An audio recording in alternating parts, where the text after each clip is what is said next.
রিজিকের মালিক কে? আপনাকে আল্লাহ পাক যতটুকু রিজিক দিয়েছেন তাকদিরে লেখা আছে না?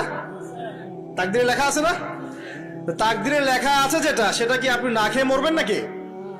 যদি আপনার তাকদিরে থাকে যে আপনি 50 বছর বাঁচবেন, আর 50 বছরে আপনি 500 মন চাল খাবেন, কথার কথা, ওই চালের এক দানা বাকি থাকতে আপনি মরবেন? মরবেন না। তাহলে রিজিক কি আমার সাথে সম্পৃক্ত না আল্লাহর সাথে সম্পৃক্ত? এই বিশ্বাসটা করতে হবে। তো দাড়ি রাখলে কি মেয়েরা পছন্দ করবে না নাকি? বলেছে যে বিয়ে করবো না দাড়ি রাখলে, এমন কথা বলেছে? যদি কোনো মেয়ে এরকম কথা বলে, ওই মেয়েকে বিয়ে করার দরকার নেই আপনার। যদি কোনো মেয়ে আপনাকে বলে যে দাড়ি রাখলে ভালো লাগে না, শেভ করতে হবে, না হলে বিয়ে হবে না, বিয়ে করবো না, ওই মেয়েকে বিয়ে না করাই উচিত আপনার। ওর তো মানে আপনাকে বিয়ে করার যোগ্যতাই হয়নি, ওর তো যোগ্যতাই হয়নি আপনাকে বিয়ে করার।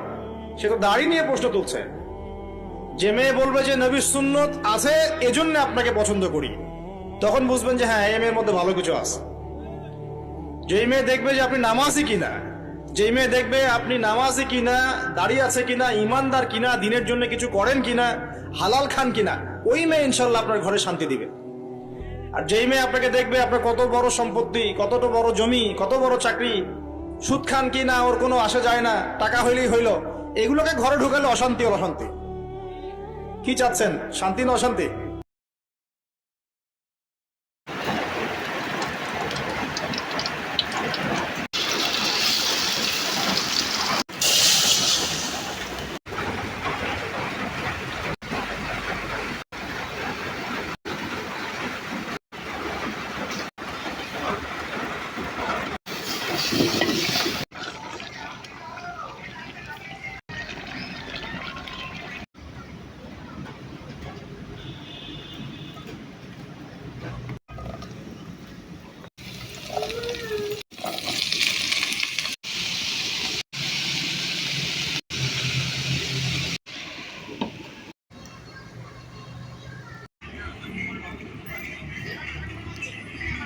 मम्मी मम्मी हमें बहुत भूख लगी है, हम नीचे ऊट ऊट